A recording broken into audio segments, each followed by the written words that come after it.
dear beloved, Boss Mike Cervera.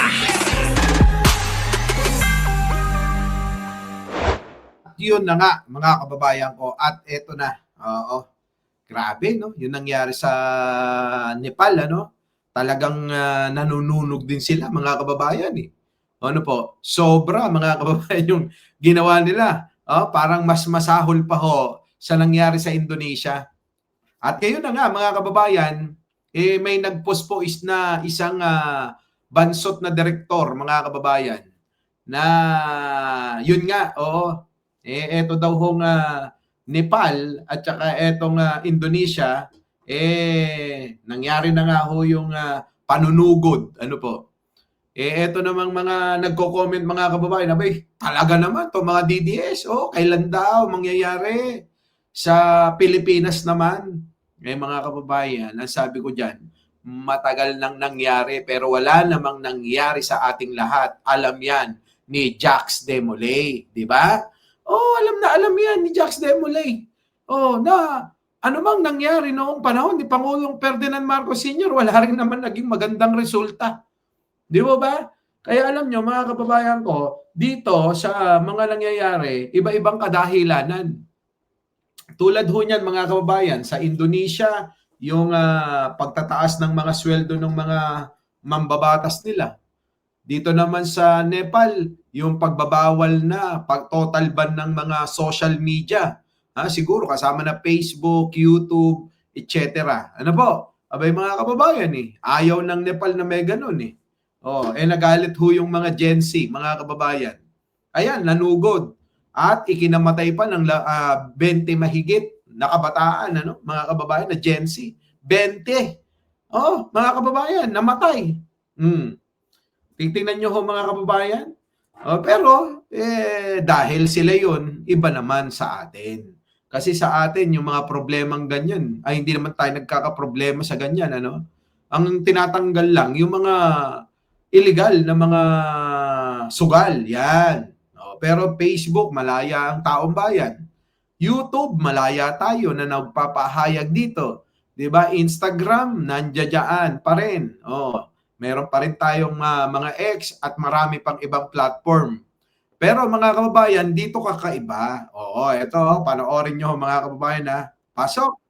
Sumiglab ang malawakang protesta ng mga kabataan dahil yan sa pagbaan ng gobyerno sa higit 20 social media platform sa kanilang bansa. Libo-libong Gen Z ang sumugod sa Kathmandu. Tingnan nyo, mga kababayan, ang problema, eto, panoorin nyo. Sa Nepal, sumiglab ang malawakang protesta ng mga kabataan dahil yan sa pagbaan ng gobyerno sa higit 20 social media platform sa kanilang bansa. Libo-libong Gen Z ang sumugod sa Kathmandu, kung saan nauwi sa karahasan ang nasabing demonstrasyon. Ayon sa ulat, nasa 19 ang nasawi, habang 12 na rin ang sugatan mula sa kampo ng mga rallyista at ng otoridad. Bagamat binawi na ng pamahalaan ang kautusan. Yan yung mga kababayan. Yan yung kaninang umaga pa. Ngayon ho, dumami na ho yung nasawi dyan. 20 na ho mahigit. Yan po yung naging problema. Talagang nagwala yung mga tao dyan . Ano po? At ngayon, wag na ho nating hingin na mangyari pa sa ating bansa yan. Matuto na tayo sa kasaysayan. Ano ba ang kasaysayan? Na minsan nagwala yung mga tao, nag-people power ng ilang beses. Tibo ba? Nag-people power yan. Noong panahon ni Pangulong Apo Lakay, sinugod nila yung Malacanang, may daladalang mga sulo. Winasak yung mga kung ano-anong mga gamit doon. Ninakaw yung mga gamit na hindi naman kanila roon.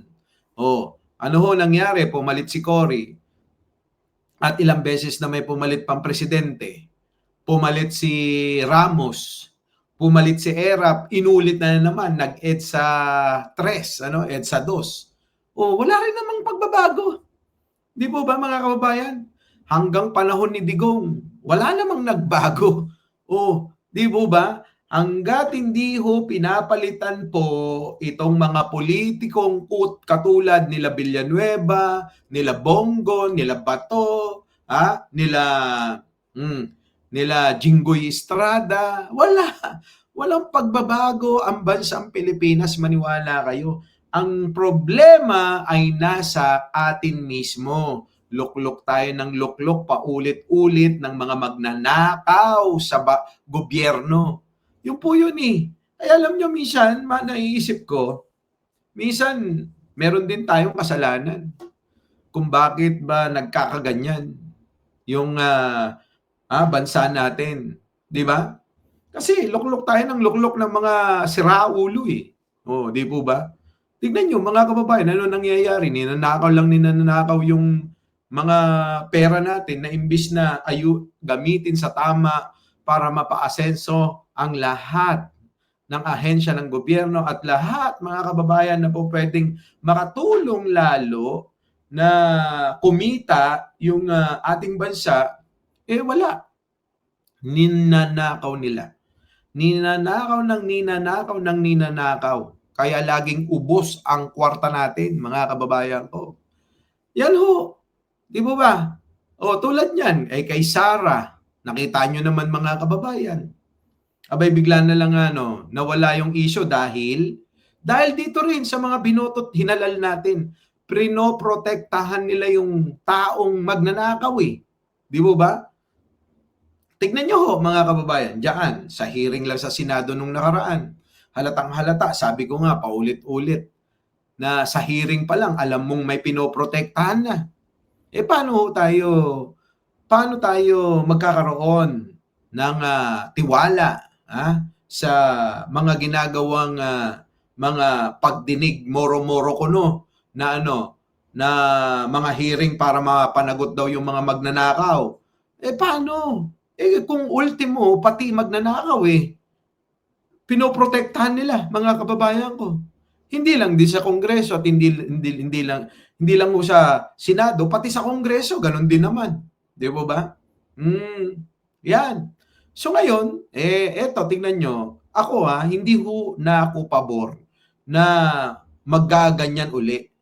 At hindi na ako sasama sa mga ganyang pagkilos, mga kababayan. Unang-una sa lahat, karamihan ng mga Pilipino na kasing edad natin, wala na, hindi na yan patok. Hindi na mabibili ba? Kung sakali man, sa bagay, yung mga DDS, ilang araw na hubang nananawagan. At lalong parang lumalakas pa yung loob ng mga iilan ng mga DDS na nagwawala dyan sa EDSA sa patuloy nilang panawagan na sugurin ang Malacanang at gayahin na yung ginawa sa Indonesia daw at ginawa sa Nepal naman ngayon. Ngayon, ang tanong, ano ang maitutulong niyan? Makakabuti ba? Hindi.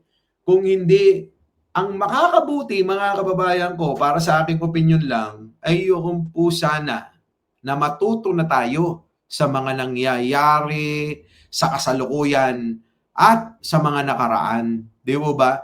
Sa kasalukuyan, nagkakaroon ng mga pagdinig dyan, maraming tinuturo ng mga magnanakaw, patungkol nga dito sa mga ghost project, flood control, at kung ano-ano pa. Di po ba?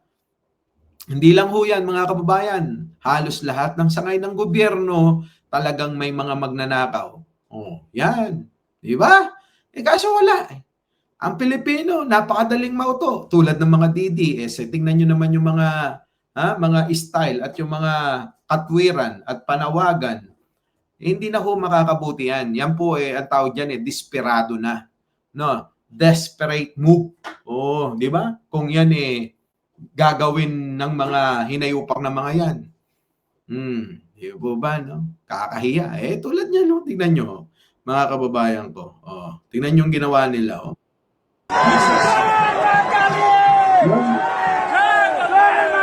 Yan. Tingnan nyo.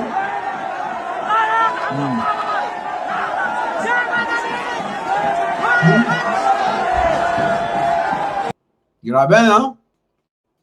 Gusto nyo ganyan? Wala akong maitutulong yan sa atin. Maniwala kayo sa akin, walang maitutulong yan. Yung gugulo yung mga tao ng ganyan, hindi ako makakatulong yan. Sa kanila na lang yan. Tignan nyo.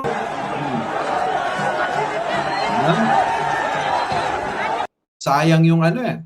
Sayang yung mga sinira nilang mga gusali, sinirang kagamitan, at kung ano-ano pa. Wala na ho, di ba? Di ba? Wala na. Tingnan nyo. Gulo-gulo nila. Oh, eto pa oh. Mga kababayan, oh, yan oh. Tingnan nyo. Kahit yung mga sundalo, wala na rin ano, no? Nagawa, oh. Oh, wala na. Hinayaan na lang makapasok. Ayan na ho. Oh. Papunta na ho sila doon sa bahay yata nung presidente. Yan. Wala nang nagawa yung mga pulis nila. Kung hindi, sige na lang. Wala na eh. Di ba? Taong bayan yan eh. O, parang sa atin din noong panahon ni Pangulong Apo Lakay. Yan o.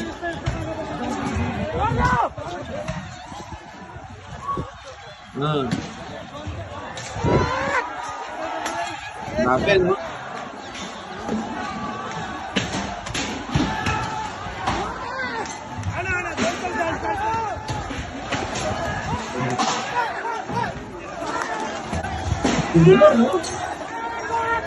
Oh, tingnan nyo mga kababayan. Oh, thank you naman Sara de Guzman. Oh, thank you naman po. Si Sara, Sara de Guzman ba to? Oo. Mukha lang 'yon. Oh, eto na. Yan. Yan, tingnan nyo. Sinisira ho nila oh. Sayang ho yung mga yung mga structure, yung building, yung mga kagamitan, sayang ho.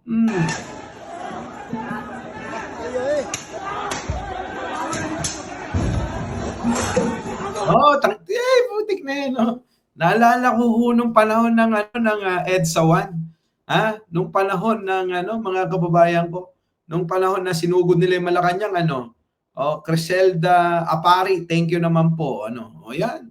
Di ba mga kababayan ko? Sa palagay niyo ho, makakatulong pa ba ito sa atin, mga kababayan? Wala na. Hindi na makakatulong ito.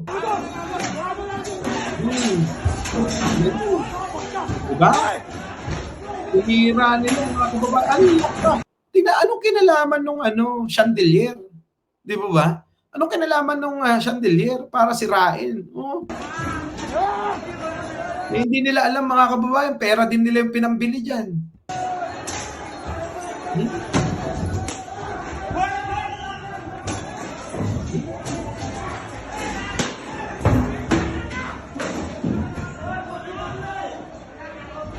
Mga gago, no? Mga kababayan, wala eh. Siguro dahil alam natin na yung ito ba yung Nepal parang Bangladesh din ang style Ito ba yung yung bansa, may bansa ho kasi ng mga kababayan. Yung pera nila parang wala nang halaga. Di po ba?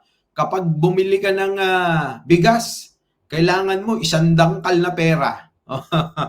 Di ba no? Yan ba yun? LD channel? Yan yun, di ba? Yung kapag bumili ka ng bigas kailangan mo 100 dangkal na pera. Di ba? Parang walang silbi yung mga pera sa kanila. Ano yun? Parang Bangladesh. Oo nga parang ganon Nepal pala. Grabe ka naman. Mas maloko pala mga aktivista diyan. Grabe. Oo, mga kababayan. Ibang klase yung kanilang mga kilos protesta, talagang nagwawala. Oo. Ma'am Basaya, pasensya na, malabo mata ko. Tingnan nyo. Hindi pa nagkasya, mga kababayan, na sirain nila yung mga kagamitan. Kung hindi, mga kababayan, sinunog pa nila.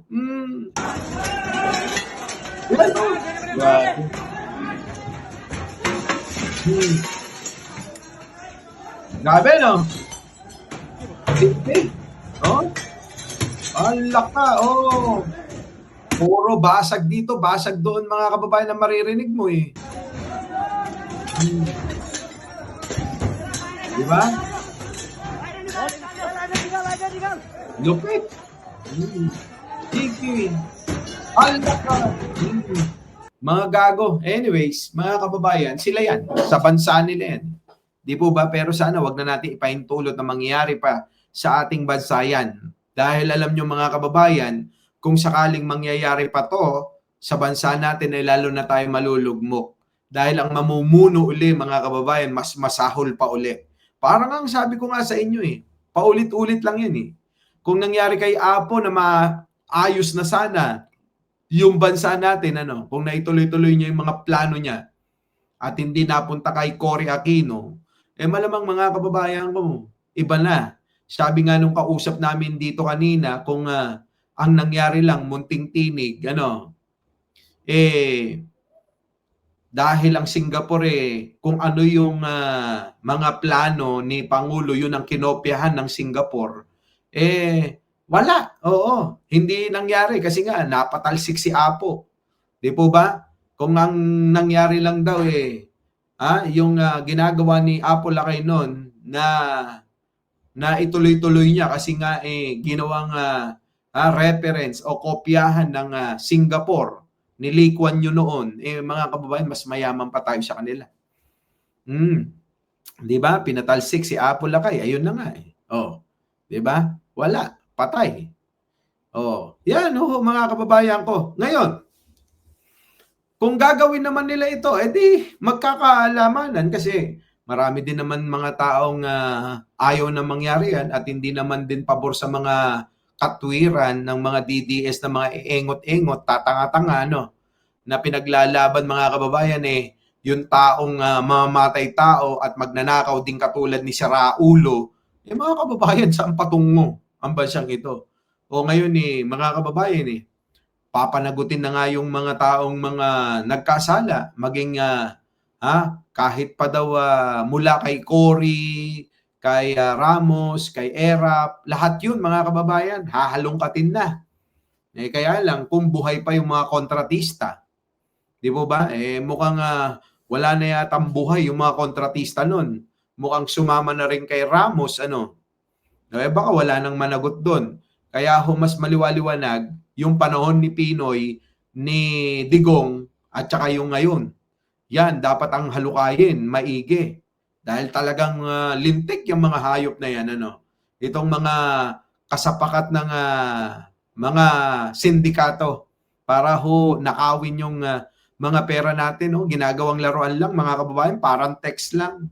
Nilalatag sa isang lamesa at doon ibabahagi-bahagi para to kay Kong, para to kay senador, para to kay kapitan, para to kay mayor, para to kay gobernador. Parang ganun, mga kababayan Para bang mga kababayan, parang baliwala sa kanila. Oo, mga demonyo nga raw, mga hayop eto na mga kababayan, puntan natin tong itong si Sara po ba, mga kababayan ko, Abay, ito'y malamang na maliwanag na nga daw itong impeachment ni Sara Duterte na matuloy na.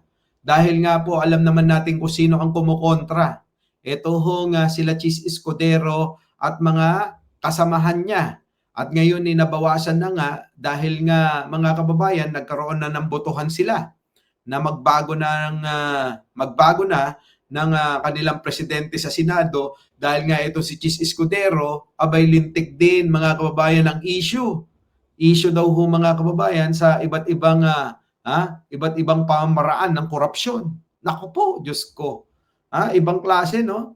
Ang mga politiko talaga hindi mawawala na magkaroon ng mga kaibigan ng mga kontratista. Sapagkat yung mga kontratista na yan, mga kababayan, ang lagi pong nandiyan na minsan kadalasan pumupondo sa kanila para makatakbo. May mga kababayan, panggastos. Para kapag nanalo, abay, magbabalik ka. Tatanaw ka ng utang na loob. Ngayon balikan natin si Sara. Ngayon mga kababayan kung aking maalala lang, itong nakaraang nung July, mga isang buwan nang mahigit ang nakakaraan, ay merong apila. Ito sila Risa Ontiveros at kanyang mga kasamaan, kasama si Kiko, at meron pa, mga kababayan, kasama yata si Bam Aquino. Di po ba umapila sila na gusto nilang matuloy na itong impeachment trial ni Sara Duterte doon po sa Korte Suprema. Nako, mga kababayan, tingin ko baka maano ho yan, bigla-bigla, no? Baka matuloy na ho. At isa pa, etong darating na kung hindi man maaprubahan ng panigan o hindi panigan ng Korte Suprema yung kanilang apela, delikado ho siya sa February kung mananatili pa rin si Tito Sotto bilang Senate President. Mga kababayan, isipin nyo maigi. Kung mananatili pa rin itong si Tito Sotto at ang tiwala ng taong bayan patuloy na lumaki. Patuloy na lumaki yung tiwala nila kay Pangulong Bongbong sa nangyayari ho kasi ngayon. Ang daming balita, ang daming mga lumalabas na mga survey na lalong tumaas ang tiwala ng taong bayan kay Pangulo dahil sa pagbubunyag niya ng mga katarantaduhan ng mga kongresista, mga politiko na to. Sipin niyo ho yung mga kababayan. At malamang kapag kaganon, alam niyo naman ng mga politiko kung sino ang mabango, doon mga sumisinghot yung mga tangang ito. Di ba? Nag-uunahan na sumisinghot doon, mga kababayan ko. So, talagang ito, kapag ka ito inabot-abot, kapag pinanigan ng Korte Suprema yung apela nila Risa, at kapag ka hindi man, dumating man ng February, kung di ako nagkakamali, February 26 ba yun? Basta gano'n, basta sa buwan ng February next year, pwede na ho uli, i-file yung pong impeachment complaint kay Sara Duterte. Nako, dyan na ho magkakaalaman. Dyan na ho magkakaalaman na. Kaya ho mga kababayan dito, sa mga nangyayari na to, etong mga senador, itong hearing na ginawa dito, mga kababayan, grandstanding, nagpapasikat sila. Para nga naman mga kababayan, syempre makakuha ng simpatsya na baka maaari silang tumakbo bilang Pangulo kasi kahit matalo sila, senador pa rin sila. Di ba? Gano'n man yung tumakbo ko pag natalo ako, senador pa rin naman ako. Marami hong gano'n mga kababayan ko. Ngayon, maisasalba ba nila Marcoleta si Sara? Sa tingin nyo, maisasalba ba nila sa susunod na taon si Sara Duterte? Nako! Tingin ko ho malabo. Ang taas ho na trust rating ni Pangulo paano nila yun? May ipapanalo o mapipigilan, mahahadlangan. Wala na. Hindi na ho uubra, mga kababayan. Kaya nga ho ngayon, itong mga DDS, ang panawagan, gayahin ang Nepal at Indonesia. Siguro, yun na lang yung nakikita nilang paraan. Bakit yung gagayahin yun? Wala namang problema kay Pangulong Bongbong. Kayo lang naman ang nagsasabing, si Pangulo may problema, Ano akusasyon nyo? Bangag. Bangag, adik. Wala nga kayong ebidensya maipakita. Puro lang kayo tamang hinala. Di ba? Pinapaniwalaan nyo yung mga tatanga-tangang nagsasabi sa inyo tulad ni Roque, ni Maharlika, at mga DDS na tanga. Yun lang yung inyong basihan dahil sinabi nila. Kayo naman, naniniwala. Di pare-parehas nga kayong wala sa tamang pag-iisip. Biruin nyo yung sabi-sabi, pinaniwalaan nyo. Sabi nga sa kasabihan ang naniniwala sa sabi-sabi, walang bait sa sarili. Katulad ng mga DDS na to. Mga kababayan. So yun, sa akin, mga kababayan, basta ho tayo patuloy na sumusuporta kay Pangulong Bongbong Marcos at nakikita naman natin yung sinseridad at pagmamahal niya talaga sa taong bayan. Kaya nga ho, sinakripisyo niya kahit marami siyang makaaway ngayon. At tingin ko kahit yung kamag-anak, isasakripisyo niya. Para lang sa katotohanan at para may mapanagot. Dito sa mga nakawan na nangyayari at mga nangyari. Ano po? Yun, mga kababayan. So ano masasabi nyo ho dyan? Isiningit ko lang ho itong live habang si Takero tulog dahil ho kami mamaya. Kakain daw ho sila ng mga exotic food. Marami hong exotic food ho rito sa Thailand. yung mga alupihan, yung mga daga, yung mga, ano pa ba? Basta marami, mga kababayan. Sayang, si Munting Tinig hindi pwedeng sumama kasi, mga kababayan siya po, mga kababayan, may inaalaga ang ina. Ulirang anak ho yan, mga kababayan. So, yun, mga kababayan, paano? Kita na lang ho uli tayo mamaya, hindi talaga tayo makapag-live ng maayos dito sapagkat wala tayo sa studio. Kundi singit-singit lang ho ako, no? Update lang. Ano po? So muli, mga kababayan, maraming salamat sa inyong pagsama. At syempre, ako po ang inyong lingkod, Mike Cervera po lagi nagsasabing, mahalin po natin ang ating kapwa, pagdasal po natin lagi ang ating bansa. Maraming salamat po! Our beloved Boss Mike Cervera.